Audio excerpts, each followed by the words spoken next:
Good evening, everyone. Thank you so much for joining us for our virtual NET education webinar this evening on this very special day, Tuesday, November the 10th, which is our International NET Cancer Awareness Day.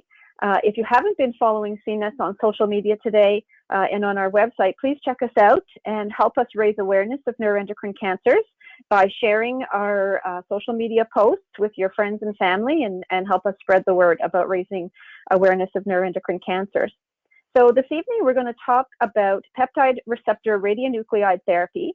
And we have with us Dr. Stephan Probst from the Jewish General Hospital in Montreal. Before I introduce Dr. Probst, I just wanted to mention that throughout the session, if you have questions, you can type them in the chat window, which is on the right-hand side of your screen. And at the end of the session, we will also make a call for questions. So if you don't get them in throughout, you'll have a chance to get them in at the end. So just as an introduction, Dr. Probst trained in nuclear medicine at McGill University and did his fellowship in oncologic PET-CT at NYU in New York. He's the chief of the Department of Nuclear Medicine at the Jewish General Hospital in Montreal, and he has a special interest in molecular imaging and therapy of prostate and neuroendocrine cancers. Dr. Probst, thank you so much for joining us this evening. Hi everybody. So can you hear me? Is the audio okay? Yes, we can hear you. So over to you. Excellent. So hi everybody. I'm going to talk to you a little bit about PRT and our experience at the Jewish. And also the PET scans, the imaging that comes associated with that PRT. So my disclosures of conflict of interest, the only thing that's really important for this talk is I have received speaking fees and consulting fees from AAA Novartis, who make Lutathera and the NetSpot kit. So part one is going to be the science. I'm going to go over the indication, the product monograph, and all the data from the NETTER-1 trial, which was the pivotal registrational trial, which led to the approval pretty much worldwide of PRT. And then I'm going to talk to you a little bit about the nuts and bolts, the actual nitty-gritty of how doctors behind the scenes make a decision as to whether a candidate is or is not a candidate for PRT, and how it actually works when you get PRT when you receive the therapy. So part one, the science.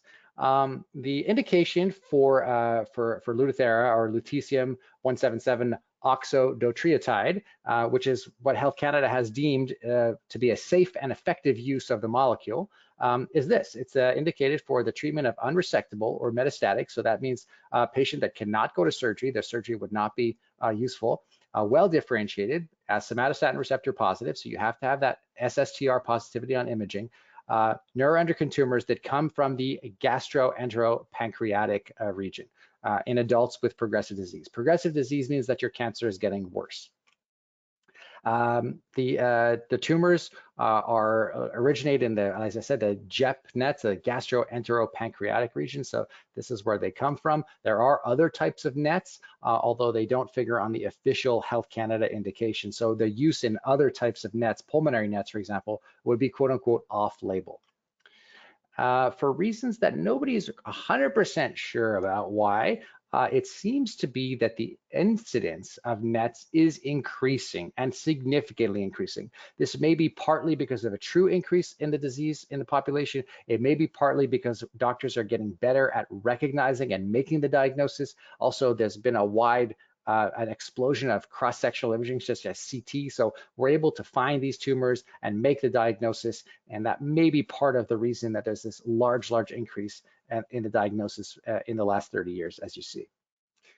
Lutathera and NetSpot are the two products that are sold by AAA Novartis, and they are a theranostic pair. The NetSpot is the kit, which you have to label with gallium-68, and that's the injection for the pictures, for the imaging, for the PET scans. I'm going to show you some images of some PET scans later. And if that PET scan is positive in the right way, then you can get the therapeutic. The therapeutic is Lutathera. It's the same identical carrier molecule, oxodotriotide, and it has a lutetium atom in the DOTA chelator spot. So that's the therapeutic. How does this all work? Lutetium oxygeotide is administered by slow intravenous infusion. We infuse it usually over 25 minutes, and it binds the SSTR, the subtype 2 receptors, the SSTR2 receptors, and that complex is internalized into the SSTR positive cancer cell, and then the beta emissions from the lutetium-177 destroy the genetic material, we hope, of that cancer cell and cause that cell to die. The NETTER-1 was the phase 3 randomized multi-center controlled trial, which led to the approval worldwide, like I said, of Prrt. It was randomized 229 patients who had well-differentiated SSTR positive metastatic NETs, and they were progressing on somatostatin analog therapy. They were randomized 1-to-1 to get either high-dose SSAs, high-dose long-acting octreotide, or the lutetium Prrt, and lots of different things. We looked at many different analyses in this patient population. These are some key inclusion and exclusion criteria. I won't get fancy with this, but basically the patients needed to be healthy enough in order to get the therapy. They needed to have well-differentiated tumors, that is, tumors that were not too aggressive. They have to be SSTR positive. That means the scan had to show that uptake that we'd like to see. This is the progression-free survival. So this is what we call a Kaplan-Meier survival curve. And a Kaplan-Meier survival curve is how doctors communicate to other doctors about how groups of patients are doing. So the group of patients in the green is the patients that got the Prrt. The groups of patients in the gray are the patients that did not get the Prrt. And as you can see, the patients that are in the green are much closer to the 100%. And the 100% is where you want to be, because 100% means that nobody progressed. Everybody's cancer was either stable or doing better. So the patients in the green were doing much better than the patients in the gray, and this was statistically significant. So fancy math said that this was not due to chance alone. This was really due to the therapy. So this was a 79% reduction in the risk of disease progression or death. So strongly, strongly positive trial. Lots of benefit here for the Prrt. Subgroup analyses are a way of looking at a trial and saying, well, what if we were to look at just the patients that had extrahepatic metastases, or let's look at just the patients who are over 65 years old, or just the patients who had a high chromogranin A, which is a blood test. And these subgroup analyses are useful to try and tease out if there's a group of patients that wouldn't benefit from the treatment. And what this subgroup analysis showed, these pre-specified subgroups showed that all of the pre-specified subgroups benefited from the therapy. So there was no group of patients in the trial that did not derive benefit in these pre-specified subgroups.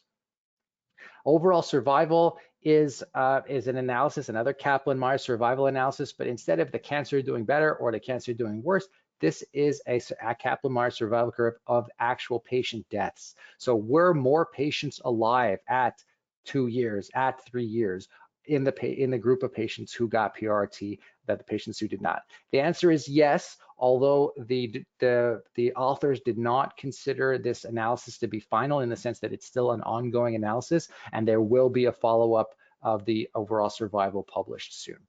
Objective response rate is a measure of CT, so did the tumors shrink on CT? And as you can see, the tumors in the Prrt group shrank or had a partial response or complete response 18% of the time versus 3% of the time in the high-dose octreotide group, and this was highly statistically significant. Generally well tolerated. We can get into the side effects if you will, but for the most part, these are very, very well tolerated therapies. These are not standard chemotherapies. These are not cytotoxic chemotherapies that you may have had experience with or not. Hematologic parameters, I won't get into this too much. Physical functioning, okay, so these are Kaplan-Meier survival curves of patients functioning. So how were they doing? What was their global health status? These are patient-reported outcomes. Basically, we asked patients, how do you feel? How's it going with your day-to-day life? How's it going with your job? How's it going with whatever role you are? You know, if you're a mother, how's it going with that? If you're a banker, how's it going with that?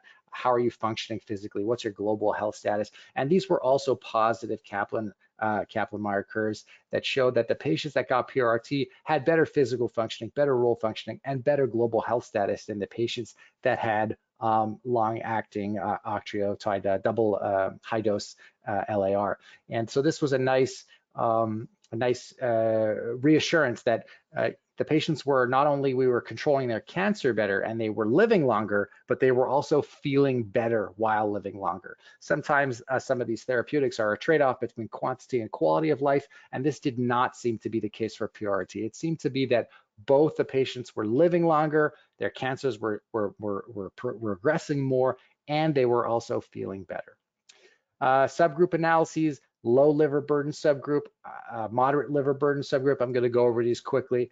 A high liver burden subgroup, alkaline phosphatase subgroup. These are all just different subgroup analyses. The big liver lesions, small liver lesions, all had benefit. Whether you had renal impairment at baseline, that was a benefit there. Lots of benefit across all the subgroups. I won't go into the details there.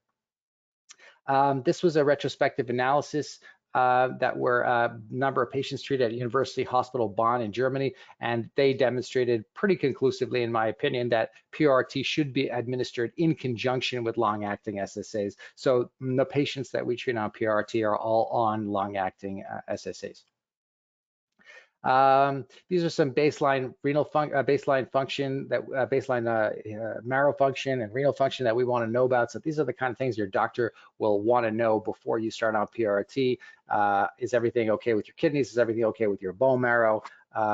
These are important assessments at baseline that we look at and during the therapy. Is your liver function okay? I'm going to skip. This is a little bit in the weeds.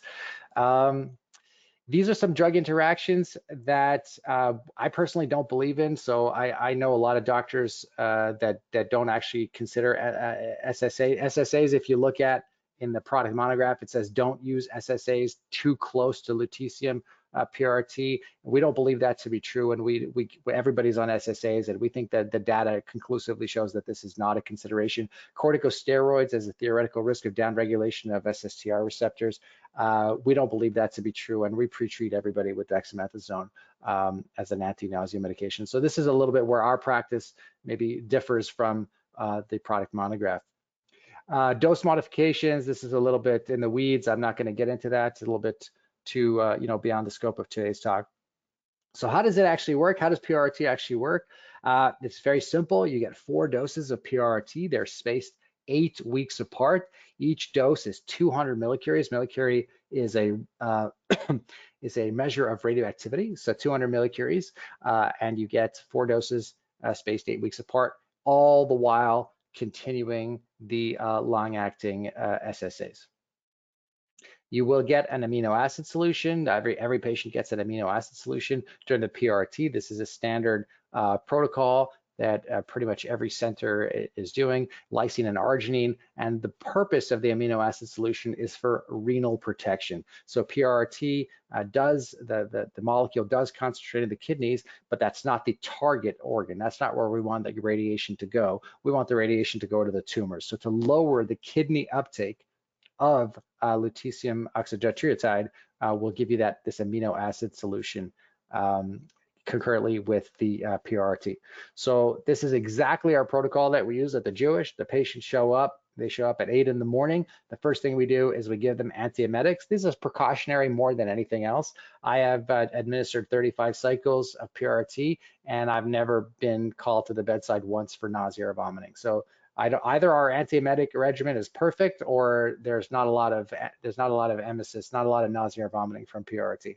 So they get their antiemetic. We give them we give dexamethasone and ondansetron at T0. About 30 minutes after the antiemetic was given, we give it 30 minutes to absorb. We'll start the amino acid solution. We let that run for about 30 minutes, and then we start the actual PRT, which is the lutetium-177 oxydotriotide. That runs over 25 or 30 minutes, and then the amino acid solution, that renal protection, will go until 4 hours and 30 minutes. And after the patient gets off the table, gets off the infusion table, then we'll put them on the scanner and we'll take some images of the drug that we've just infused. What does it look like when it comes? It's a cute little vial like this, little green color, comes in a lead pot to shield the gamma radiation that comes in. It's ready to inject, fixed dose, 200 millicuries. I don't have to think about it too much. I just order 200 millicuries, it shows up, and I'll infuse it into my patient. This is a diagram of how it actually looks. So we have The PRT is in the IV on one side, the amino acid solution is on the IV on the other side. So we start an IV on both sides. Once the PRT is finished infusing, we'll discontinue that IV, and then the amino acids will continue on one side. The risk of radiation exposure, I won't get into the details. Suffice to say that it's a minimal risk of radiation exposure. So this is not something that you need to be concerned about, neither for yourself nor for the patients, no, for the family members of the patients, the household members, household contacts. This is not really something that, minimal precautions. There's a one-pager that describes minimal precautions for the patients when they go home for a couple of days. So that was the science part. I gotta talk to you a little bit about the nuts and bolts now, like the behind the scenes, if you will, of PRRT and how it all works and how we make decisions about who, when, and how we administer PRRT. And I'll show you also our setup at the Jewish of like where it actually happens, which is nothing fancy, I will admit.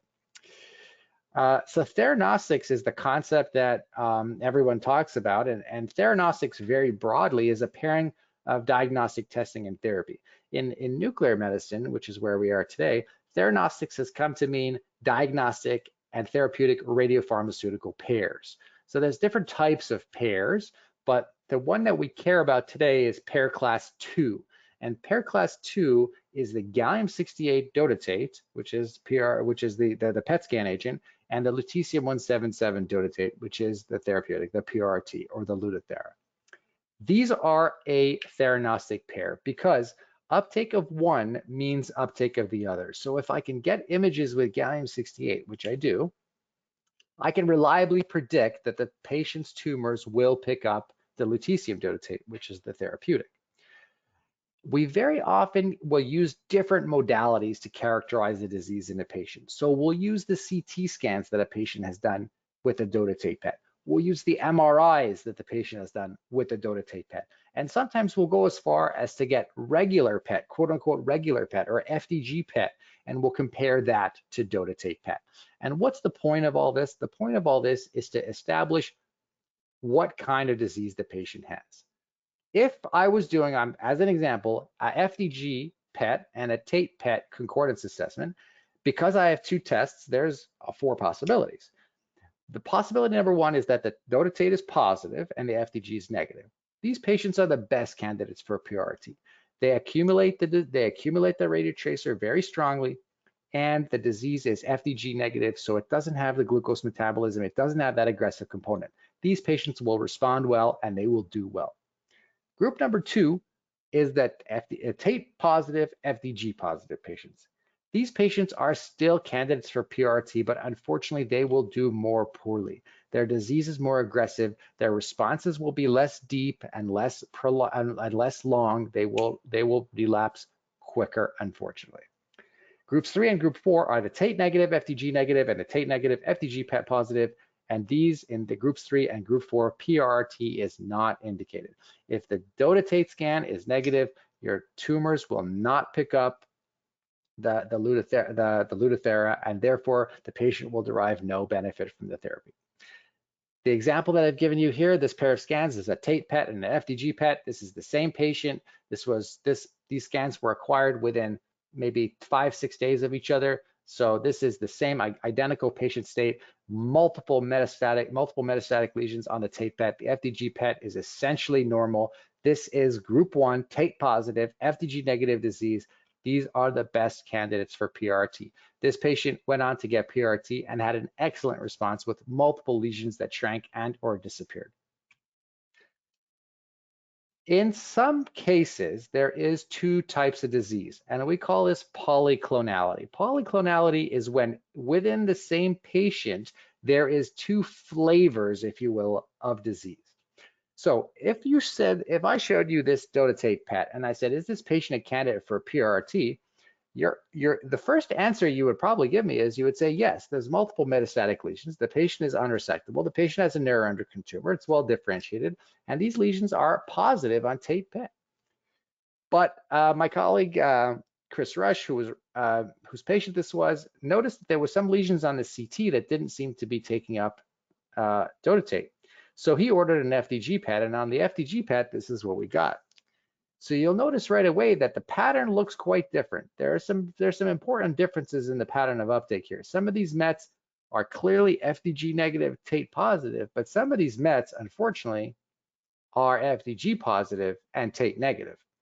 So this is polyclonality. Just to zoom in on that lesion, look at this lesion in the liver, lots of FDG uptake there, not a lot of dotatate uptake in there. Unfortunately, this is discordant disease. And because these lesions will not take up PRT, this patient is not a candidate for PRT. This disease will not respond to the therapy. And despite the fact that the other disease looks to be positive on Tate PET, the FDG positive disease is the disease that drives the prognosis. It is the disease that will end up hurting the patient. So if you can't treat this patient, if you can't treat this disease, you're wasting your time with PRRT. This patient is better served with other systemic agents that will attack the FDG positive disease. Sometimes the answers are much simpler. So this patient had a Tate PET, not a lot of disease there. Let's go find the disease on the anatomic imaging. So this is a metastatic lymph node that I'm pointing to with the arrow. You could see that on the Tate PET, not enough uptake. This patient also had liver metastases that we didn't clearly see on the Tate PET. So this was essentially a Tate negative scan, negative Tate scan, no PRRT, no uptake, no benefit to treat this patient. Our setup is super basic. We use a Grasby 3400 syringe pump shielded with a Biodex lead syringe shield, which closes up nicely and protects our technologists who handle this stuff on a regular basis and who are exposed to quite a bit of radiation in the handling of this stuff. So that's it. We basically load that syringe pump. We wheel it over to the patient. Our setup it couldn't be more rudimentary. These are the amino acids. The amino acid solution are in this brown plastic bag. This is the pump that the amino acids go in. It's a regular old IV pump. So we wheel the PRRT pump onto the other side of the patient. So we have one side the aminos, one side the PRRT, and that's the whole setup. And I tell patients the worst side effect of PRRT is boredom. And I'm not exaggerating. So bring an iPad is what I advise everybody. Bring an iPad or a book or something, because you're going to be hooked up to these IVs for hours and hours and hours, and it's pretty boring. But the side effect profile, the acute side effect profile during PRRT is negligible to none. So that's it. I've gone through essentially my whole slide deck. No, that is my whole slide deck. And I think now would be the time to open it up to questions from the audience. Thank you very much. That was a very interesting presentation. So we do have questions already. Let me just pull them up here. But at this point, I would invite everyone, if you have any questions, please send them in now. So the first question that we have here is, just to clarify, the timing of when the last dose of sandostatin took place prior to PRRT is not relevant. That's the question. Yeah, well, okay, so I will be fully honest with you, this is a point of contention. The product monograph says you need to do the dose the long-acting SSAs right after the PRRT, because you don't want to saturate your receptors prior to the PRRT. So there's this concept called receptor saturation theory, where if you saturated your receptors, the PRRT becomes less efficacious. And I believe, and I follow Dr. Jean-Mathieu Beauregard, who has much more experience than I do doing PRRT, and his experience in Australia doing PRRT, that is bullshit, and part of my language, and that we don't think that that's true. And there's good imaging data, not good outcomes therapeutic data, but there's really good imaging data that suggests actually that the patients that are on long-acting SSAs and that have gotten recent doses of long-acting SSAs have a higher target to off-target uptake of PRRT. So we think, at least the expert, quote-unquote expert opinion, if we can call it that, that at the Jewish General Hospital and at Schuck in Quebec City, is that that is not important. And if anything, it may be beneficial for you to have gotten a recent dose of long-acting SSAs. Although we admittedly are in conflict here with the product monograph and the official recommendation from AAA Novartis. Okay, thank you. So another question that actually came to me before we started this this session, while other people are writing in their questions, is patients wanted to know what was the options for them to have to be retreated with PRRT if their a response to the first 4 cycles was positive. Is there an opportunity for them to be retreated in future? So yes, the use of the anything past 4 cycles is quote unquote off label. So there's 2 issues that happen with off-label use. The first is funding, because the payers, provincial payers, whatever province you happen to be in, have set, you know, outlines and guidelines of how many doses and who gets what and whatnot. So that's number 1, is the payers. But if you can solve the payers problem, which usually you can, then you have to, you know, look at the clinical benefit. And our practice at the Jewish is to retreat patients if there has been a significant response the first time. And by significant response, I mean stable disease or better for 6 months. So if you had a deep partial response to PRT 4 cycles, and then you had a, you know, a really 6 months or 12 months of disease stability, and then reprogressed after 12 or even 18 months, I would absolutely retreat that patient. And would you retreat that patient with full dose, or do you tailor the dose to something lower, or what's the approach there? Yeah, so we have actually given full dose to our retreated patients. I don't know if that, I know some people are doing 2 cycles and lowering the dose, and we're scared about the kidneys and we're scared about off target effects. But the patient, actually, it's only 1 patient that we retreated. The 1 patient that we retreated got 4 cycles at 200 millicuries. And this was a patient who had really gone through everything. You know, we'd gone through the gamut of all the systemic therapies and everything. And the medical oncologist, Dr. Kavan, said to me, he's like, look, this is all we got. So let's give it all. Let's give all the millicuries and give the full 4 times 200. And we did. We gave the full 4 times 200. Wow. And so just for clarification for the audience, the treatment that you have done at your clinic of PRRT has been solely with Lutathera. Correct. So 100% of our doses are from AAA Novartis. They're Lutathera branded in that little green bin, that little green lead pot that I showed you, because we don't have in-house radiopharmacy. We cannot make our own. So Jean-Mathieu Beauregard and his team are making their own. So it's not a Lutathera branded product. It's an in-house radiopharmacy synthesis. Okay. And so I have a question about imaging. Do you think that the quality of the imaging scanners impacts the images that you get, the gallium-68 specifically I'm referring to? Yes, probably it does. You have to be extremely careful with small lesions, because you never want to exclude a patient who has very small lesions in the liver. So PET scanners have, spatial resolutions that range between 1 centimeter and 0.7, 0.6, 0.5 centimeters. So if you're near or even anywhere near the spatial resolution of your scanner, and you should know the spatial resolution of your PET scanner, whatever it is, and you don't see a lesion on the background of a very hot liver, don't exclude that patient. We have multiple cases of patients that had sonometric lesions, 0.8 centimeters, and we didn't see them on the gallium-68 dotatate scan. And we said, you know what, we're going to give this patient the benefit of the doubt. We're going to treat this patient. And we treated the patient, and on the post-PRT scans, we saw intense uptake in those lesions, indicating that patient would benefit. And we were congratulating ourselves for not having, incorrectly excluded that patient. So I would say, if it's extra liver disease, you can be very confident that a lesion that's a centimeter, you don't see it on the Tate PET. That's it, done. It's PSMA. It's a Tate negative disease, no therapy. On the background of the liver, I would say be extraordinarily careful. And if you have any doubts, give the patient 1 cycle. Do 1 cycle of PRT and get fancy with the post-therapy imaging. Do some serious post-therapy imaging, and you'll be surprised what you see. And we have been surprised about, what we saw. And what do you mean when you say the background of the liver? So the liver is super hot. Let me show you. Hold on.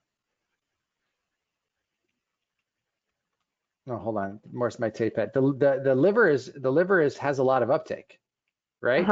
So, well, not, yeah, okay. Well, anyways, you could see the windowing here is off because I windowed it to show you. The lesions, but apart from the kidneys and spleen, the liver is the third hottest reference organ, right? So the spleen has a lot of uptake, the kidneys have a lot of uptake, and the liver is the third hottest reference organ. So there's a lot of physiologic or normal Tate uptake in the liver. Not quite as much as kidneys or spleen, but a lot. So that's why a hot liver, it's like black on black, right? It's tough to see, like the black cat at night situation. So you have a liver with lots of normal physiologic uptake and a very small lesion. It's hard to identify if that lesion is or is not taking up your tracer. And if you have any doubts, you can either do delayed Tate PET. So Tate PET is normally imaged at 60 minutes PIV, so you give the tracer 60 minutes later, you get the patient on a scanner. So it's not stupid. It's not a bad idea to have that patient go to the cafeteria and have lunch or whatever, come back an hour later, and then do a long acquisition of the liver and see if you can get some of the normal physiologic uptake to wash out and prove those lesions are positive. Or, which is what we've done, is you give the patient one cycle on spec, and you say, let's cross our fingers and hope we see uptake on the Prrt scans. And both times that we did that, we were surprised. We were pleasantly surprised. We're like, wow, great. The patient has uptake. The patient will benefit. Well, that's fascinating. Okay, thank you for sharing that. Yeah. Okay, so back to the questions from our audience. Those questions that were pre-questions that were sent to me in advance of the session. And so the next question comes from someone who's asking, have patients who have had Prrt advised that they had pain after treatment where their tumors are? Yeah, that can happen. And we try to mitigate that. We have different protocols for dexamethasone that seems to be a kind of an inflammatory, like radiation-itis, like an itis related to the tumors. And we do pre-treat. So anybody with CNS adjacent, bulky mets, so that means anything greater than 8 to 10 centimeters, mesenteric disease, significant mesenteric disease, will get an extra 4 days of dexamethasone to try and prevent that post-therapeutic inflammation that can be painful. So the patients that have very small disease, that doesn't usually cause significant pain at the sites of the disease, at the metastasis sites. But the patients that have bulky mets, yeah, for sure, they can get symptomatic. We try and mitigate that with extra dexamethasone. Okay, thank you. So this next question is kind of situation specific, but I'll ask it and we'll see if you can give a response to this. So the individual has written, I have surgery booked for overactive hormone-driven tumors in the ovaries and the bowel with mets in the liver, omentum, and abdo lymph nodes, because that's abdominal lymph nodes. Yeah. When they debulk the surgery, would it be prudent to add Prrt with the somatulin injections as a treatment moving forward after surgery? I mean, yes. If the patient you're describing is still symptomatic after debulking and or progressive disease, then yeah, absolutely. Obviously, what I'm being described now, what I'm picturing is not a curative intent surgery. So it's a surgery of cytoreduction where we're going in there and taking out part of the disease, but we're knowingly leaving a lot of disease behind. So that patient is incompletely treated. So if the question is, was there an indication for Prrt there? Yeah, I think so, absolutely. Okay, thank you. Next question, is there any contraindication for patients who have had chemo and or radiation for another cancer? If so, would this apply if chemo radiation was 20 years ago? No, there's no specific contraindication to chemo or radiation for another cancer. You have to check off the boxes that we went through, which are the pre-flight questionnaire, if you will. So you have to have adequate marrow function, you have to have adequate renal function, and you have to have adequate liver function. But if you check off those boxes, then I'm not concerned about chemo or rads 20 years ago for another cancer. That would not be a contraindication for me. Okay. Next question is, what about maintenance treatments? So as I'm sure you're probably aware, some of the clinical trial structures that exist today or have existed in Ontario and other provinces have included maintenance cycles. And so this individual is asking about that. Yeah, it's a great question. And the answer is there's a lot of rationale for doing maintenance cycles. I can't think of a good reason not to do maintenance cycles, but that's just not what the label says right now. And there's no way for me to fund it. You know, there's no way for me to keep going. Like, I give 4 cycles, and it's kind of, that's what the label says. That's what Ines has agreed to pay for. Now, in a patient who continues to respond to Prrt, I can't think of a good scientific reason not to keep going, not to keep hitting those tumors every so often. You know, side effects obviously being well controlled, and you know, if everything else is good, the marrow function is good, the renal function is good, why shouldn't we keep treating those tumors? I can't think of a good scientific reason not to, until we have a randomized phase 3, you know, like a registrational study, which I hope Novartis and AAA are probably, I imagine they are working on. That won't be standard of care, unfortunately, at least in Quebec, or at least at my center. I don't know if Jean-Mathieu is doing maintenance therapy. I can't speak to that. Okay. Dr. Beauregard in Quebec City, yeah. Right. So the next question was, is there any benefit to the protocol being used in Edmonton? But I think it's maybe similar, because I think they do use maintenance treatments, and I'm not sure if you're familiar with the Edmonton protocol. I don't know the Edmonton protocol by heart. I know they do a lot more than 4 cycles. I know they have, like, they have their induction, and then they have their maintenance. I don't know exactly what the dosing regimen is, but I think it scientifically, it makes a lot of sense. I believe in that the maintenance paradigm. We're not doing it, so is there benefit? I don't think the answer is known conclusively. We would need a randomized controlled trial to prove that. But like I said, the rationale is there. It makes a lot of sense. Okay. How long after treatment can benefits be seen from PRRT? Is it a short window, or is it long term that they can be seen?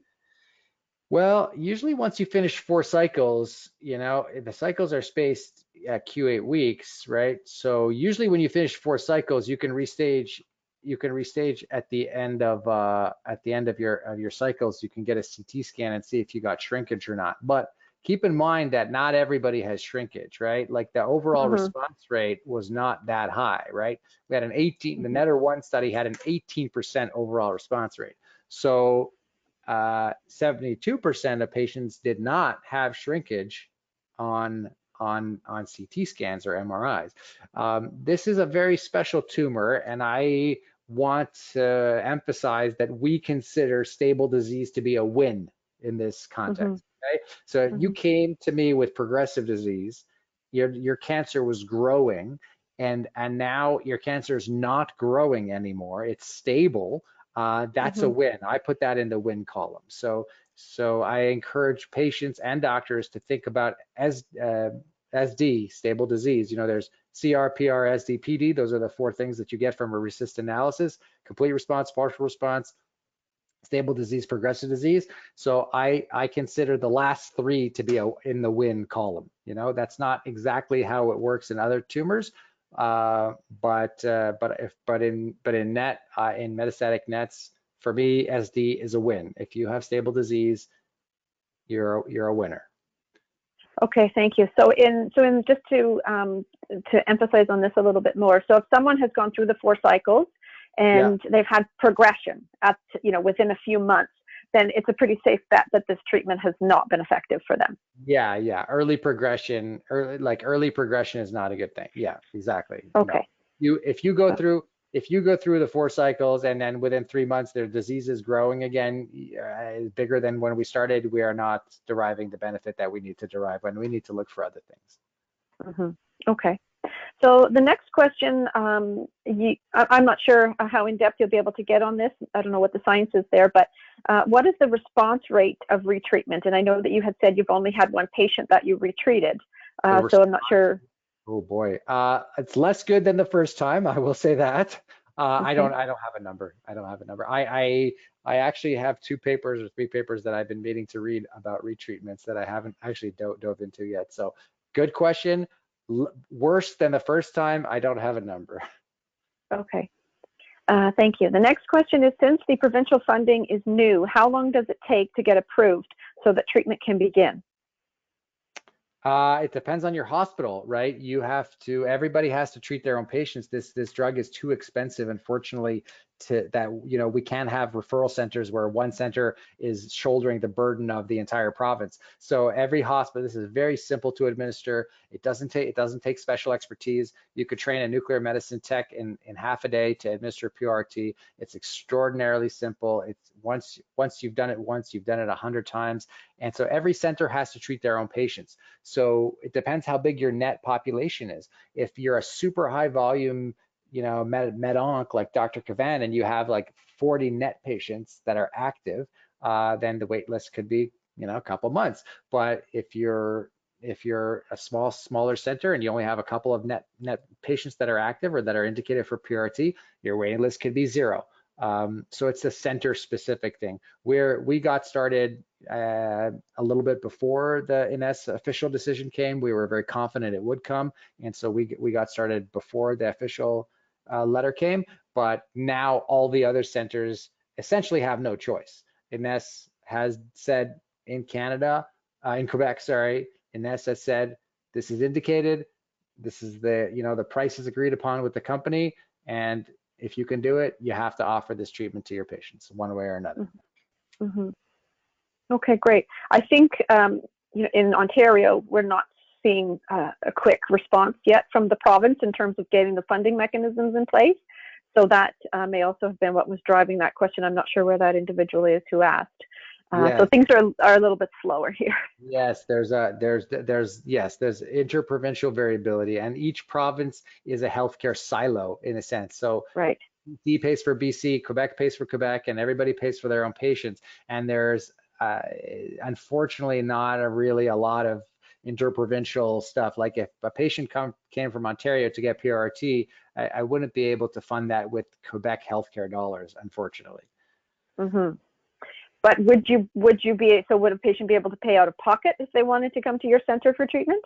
We've never done that, and I would say go to see Jean-Mathieu Beauregard instead of paying out of pocket, because I think Jean-Mathieu is going to charge you a whole lot less than I will. But I'm not close to the idea. But I would say if you're a potential PRT patient and your province is not offering it, I would look to the guys that are doing it, that have been doing it forever, before you look to me, because I'm buying the stuff full price, quote unquote, from the company.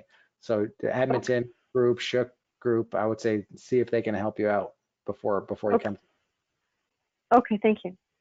So next question is, can you clarify whether it is possible that an adrenal insufficient steroid-independent patient may incur adverse effects when administered with Sandostatin LAR for bronchial carcinoid syndrome and presents with bone metastases? Oh my God. That's a very complicated question that I do not know the answer to. Can you repeat it one more time? I'm going to try and attack this, but okay. There was actually a first sentence that I missed. Okay. Corticosteroids were a little glossed over during the earlier presentation. Can you clarify whether it is possible that an adrenal insufficient, steroid-independent patient may incur adverse effects when administered with Sandostatin LAR for bronchial carcinoid syndrome and presents with bone metastases? So I'm not sure that this is a PRRT specific question. I would say this is beyond the scope of my knowledge, and I would refer you to your favorite medical oncologist. I don't actually administer high dose LAR, so actually, high dose SSAs. The med oncs do all the SSA stuff. The patients all come to me on SSAs, and I add on the lutetium during those 4 cycles, and then I send them back to the med onc. So that's an excellent question. I don't know the answer. Okay, that's okay, thank you. Next question is, do you believe patients should be treated early, for example, when the tumors are still small in size, or is it better to wait until the tumors are a certain size? No, I don't. For me, there's absolutely no. I would rather treat small tumors. I would rather treat small tumors. The bigger tumors get necrotic in the center. The uptake goes down. It's no, treat small. I don't need to have 6 different lines of therapy. And for me, if you progress on long-acting SSA, you're a candidate. You come for PRT, second line. We don't need to Mhm. go through Afinitor and this thing and that thing. No, no, no. It's like come right away. As soon as I have the indication, the only drug that you need to have progressed, the only drug that you need to have failed, quote unquote, or progressed on, or your tumor has to be resistant to, if you will, is the SSAs, the long-acting SSAs. That's it. Okay, so that essentially answers the next person's question, which is, if there are small lesions, is it worth doing PRRT even if someone is taking lanreotide in this instance they mentioned? So, If your tumors are growing on lanreotide, yes. mhm, Yes, absolutely okay, yes. If you're okay, if you're failing SSAs and you're SSTR positive and you have a Ki67 of 5% and your bone marrow function, your kidneys can take it, PRRT, yes. okay. Next question, would you speak to your use of PRRT in metastatic pheos, particularly metastatic to the bone? So those are pheochromocytoma patients. Oh, well, so that's super interesting that you would ask that because I had my first metastatic paraganglioma, which is, the extra adrenal pheos. I Right. had my first hormone positive metastatic patient who I was ready to treat. I had the ICU on speed dial. I had my endocrinologist on speed dial, and I was ready for a catecholamine crisis, and I had my protocols reviewed and everything. And the patient actually declined therapy. The patient actually canceled at the last minute. I got the call on Tuesday. They're like, "Yeah, you know what? We're not coming in for therapy." So my experience with these types of patients is zero. I've read a lot Okay. about it, but I have not treated one. I'm sorry, was there a question? I forgot the question already. It was just, there wasn't really a question. They were just asking for you to speak to any use of it Uh, from metastatic off PRRT and metastatic fields. off label. So it's not strictly on the label. We got approval from our pharmacy budget manager. We got approval from everybody, and it was a go. And then the patient canceled. So would we do it? Yes, absolutely. We almost did. Do I have any experience doing it? No, my only patient canceled. Okay. Um, Let me see the next question here. Okay, so the next question is, do you go quickly to PRRT in eligible patients, or do they have to fail on everolimus or chemo, etc.? They do not have to fail everolimus and chemo and any of this stuff. The only thing they have to fail is long-acting SSAs. Right. I go quickly. Um, Well, then again, quickly, I mean, I go quickly. To be fair, I am referred these patients, right? They are not my patients. I don't see them in clinic. So Dr. Cavan and Ivan Barrera, who are the medical oncologists that I work with, are referring me these patients very early. So I am mhm. referred patients sometimes within like 2 months of diagnosis. And, it's like new diagnosis, metastatic net, please assess for PRT. And I'm like thinking, well, did the patient have time to fail SSAs? Probably not. But yeah, our practice at the Jewish has been to treat super early. Okay, great. And next question is, any contraindication between PRRT and a previous liver transplant? Oh, good question. I don't think so. No, not for me, not that I can think of. If the liver function is okay and the renal function is okay, and if you check off all my safety boxes in terms of whites, platelets, albumin, whatever, no, I would treat a patient who had a liver transplant. I don't see a problem. Okay. The next person is asked to know more about the main side effects of PRRT. The main side effects of PRT. So during the actual infusion, I have seen zero side effects. And if you look at the NETTER-1 data, I wonder if I have this here. Do I have the stuff? Do I have the stuff? Yes. Okay, so here it is. So if you look at the NETTER-1 data, it looks very scary here. You know, you had Mm-hmm. 59% nausea and 47% vomiting. And it looks like a horrible therapy that patients are like nauseous and puking. And nausea is one of the most uncomfortable symptoms. It's terrible. It's a really horrible thing for patients to go through. And as it turns out, this is almost entirely due to the amino acid solution. So unfortunately, the NETTER-1 trial used the wrong amino acid solution. They use these commercially available amino acid solutions that have all sorts of the wrong aminos. And if you get the wrong aminos, they're extraordinarily emetogenic. They make the patients really nauseous and lots of vomiting. But if you use the right aminos, and the right aminos is 25 of lysine, 25 of arginine in either 0.225 or 0.9 normal saline. Hold on, let me try and find that. Yeah, so that's it. So 25 and 25, 25 and 25 in either 0.225 or 0.9 normal saline, then you get no side effects. So I have never seen, I think we've administered 35 cycles, if not 35, somewhere very close to that. Zero nausea, zero vomiting acutely, okay? I have had a patient who had a little bit of delayed nausea and vomiting, easily managed, but no, the patients feel pretty well. Some of them will respond, will describe not a flu-like syndrome, but almost like a flu-like syndrome, like a fatigue and just not feeling well the next day. But in terms of serious adverse events, I think we've only had one. I think we've only had a serious adverse event. It was a patient who had a bowel obstruction, huge mesenteric mass, and we treated the patient, and 2 or 3 weeks after the cycle, she showed up in the hospital with a bowel obstruction. She had to be admitted. So in terms of SAEs, and this is well described, you know, SAE like bowel obstruction and treating a mesenteric mass.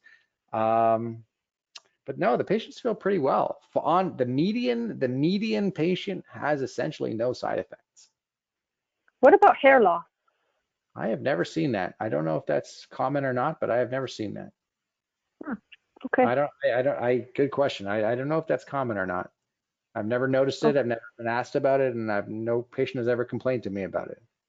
Okay. I think I've heard from some patients in our support forums that, you know, they've experienced some degree of hair loss. Yeah, like in terms of like thinning of the hair, maybe? Yeah. Not like a full like chemo where your hair falls out. No. They feel that their hair is like qualitatively thinner. Yeah. Yeah. You know what? Nope. I don't have that much experience, but no patient has ever brought that to my attention. I'll start asking. I'll start asking the patient more carefully next time I have a PRT patient. Okay. So we've got a few more minutes. So I still have a few questions here.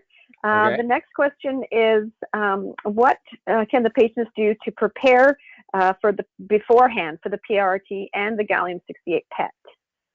Oh, not much. There's not much to do. We ask you to come for the PET scan. We'll ask you to come fasting, a couple hours. Not so much because it interferes with the scan, really, but because we're going to ask you to drink a bunch of barium in order to outline your bowel. So it's best if you didn't have a huge lunch beforehand. So we'll tell the patients to come fasting. I don't know if it's 2 or 4 hours, not have a big lunch in their stomach. And I think that's about it. And for the PRT, we'll tell them to have a light breakfast. Not, you know, don't go stuff your face with too much stuff, because just as a matter of like having a little bit of something in your stomach, but not too much stuff in your stomach. Apart from that, I think that's it. Don't forget to bring your iPad and your book, because it's very boring. You're stuck in a room alone for like 5 hours. So it's not exactly exciting. So bring a good book. Okay, good advice. Next question, what's your protocol for scanning during the course of the 4 cycles and follow-up for after the 4 cycles? Good question. So everybody, unless the patient's really not like, just like, get me the hell out of here, like I just want to go home, I try to get post-therapy imaging at 4 or 5 hours PIV. So that's the same day. So I'll image them on the same day. So they get whole body planar imaging. And then if there's any question on the whole body planar imaging, I'll add in the SPECT, which is the 3D picture, usually of the liver and abdomen, for the patient. So after every cycle, unless the patient you go see the patient at the end of the infusion and you get the feeling like they're really just like, please let me leave, doctor, then I'll be like, okay, go home. On the last cycle is the most important cycle to restage, because sometimes the clinicians will ask you for a dotatate PET to restage. So you can get a free dotatate PET just by imaging the last cycle of lutetium. So the last cycle, you can't skip it. Even if you're tired, you have to get the last cycle imaging. But we rarely bring back patients the next day because we don't do dosimetry. So Dr. Beauregard in Quebec City does dosimetry, so he needs to calculate the residence time of the lutetium in your kidneys, in your liver, in your spleen, in your tumors, and he needs multiple time points to see what the therapeutic is doing within all these lesions and within all these organs. Because I don't do dosimetry, I don't need multi-time point imaging. I just do single time point imaging, and usually the same day. Okay. Next question is, what's your opinion about a combination of Lu-177 dotatate with an other agent such as Captem or temozolomide? Oh, combos. Yeah, good question. I don't have an opinion, to be fair. I've never done it. And I mean, we do tons of sequencing, like what the sequencing question is an excellent question too. It's like, should you cap them first, PRRT first? Like what do you, where do you give first? We've been giving a lot of PRRT first, and then the patients go on to other systemic therapies. I think I'm a cowboy, but I don't think I'm that much of a cowboy that I would go out and just do it unless it was part of a protocol or a real clinical trial, So cool. Let's think about it. Let's investigate it. But I think outside of a clinical protocol, like a study, outside of a study, I don't think I would recommend it, because I think we need to like get some data before we just jump into these combos.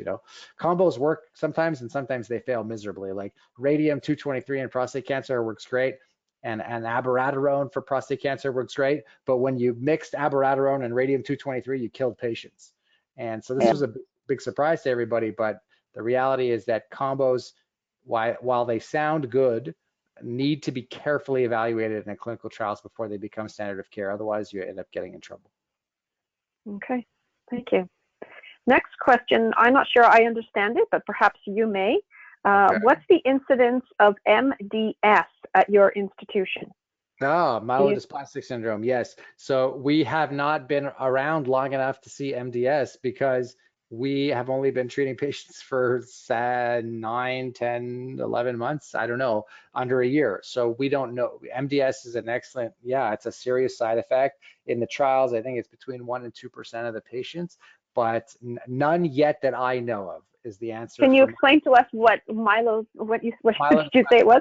So myelodysplastic syndrome is a serious, not malignant, but I guess pre-malignant marrow dyscrasia. It's a disease of the bone marrow that's related to or caused by the radiation from the lutetium. So it's a serious and potentially fatal condition. It's not it's a real problem. It's a real big deal, and it's something to be concerned about. And I think in the trials, it's about 1 to 2%. Do I have that in here? I don't believe I have that in here.